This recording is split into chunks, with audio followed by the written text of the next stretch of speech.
بسم الله الرحمن الرحيم عن ابن عمر رضي الله تعالى عنهما قال قال رسول الله صلى الله تعالى عليه وسلم ما من أيام أعظم عند الله ولا أحب إليه من العمل فيهن من هذه الأيام العشر فأكثروا فيهن من التهليل والتكبير والتحميد رواہ احمد۔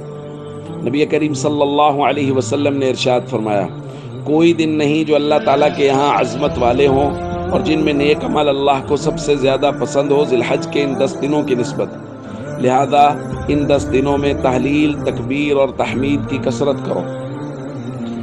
دوستو، یہ بات پہلے بارہا بیان کی جا چکی کہ ذی الحج کے پہلے 10 دنوں میں اللہ رب العزت کو نیک عمل بہت زیادہ پسند ہے، اور آج کی روایت میں اس بات کا اضافہ ہے کہ حضور علیہ الصلوۃ والسلام نے فرمایا ان 10 دنوں میں تحلیل، تکبیر اور تحمید کی کثرت کرو۔ تحلیل کہتے ہیں لا الہ الا اللہ کہنا، تکبیر کہتے ہیں اللہ اکبر کہنا، اور تحمید کہتے ہیں اللہ کی حمد بیان کرنا، یعنی الحمدللہ یا للہ الحمد کہنا۔ یہ تکبیرات کہنا اللہ رب العزت کو بے حد پسند ہے۔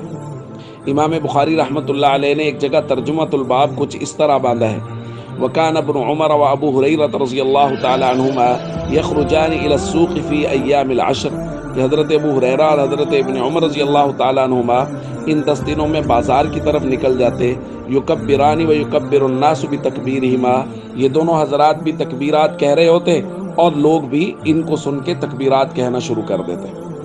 تو تکبیرات کہنا ان 10 دنوں میں اللہ رب العزت کو بہت زیادہ محبوب ہے۔ تو لفظ تکبیرات میں دوستو تینوں چیزیں آ جاتی ہیں۔ ہمارے یہاں جو تکبیر کہی جاتی ہے اس میں تکبیر، تحلیل اور تحمید سب آ جاتا ہے۔ اللہ اکبر، لا الہ الا اللہ واللہ اکبر وللہ الحمد۔ اس میں تحلیل بھی آ گئی لا الہ الا اللہ، اور تکبیر بھی آ گئی اللہ اکبر، اور تحمید بھی آ گئی یعنی وللہ الحمد۔ اس لیے ہم سب کو بھرپور کوشش کرنی چاہیے ان 10 دنوں میں خوب نیک اعمال کریں، اور خاص طور پہ تکبیرات کا بھرپور اہتمام کریں۔ السلام علیکم ورحمۃ اللہ وبرکاتہ۔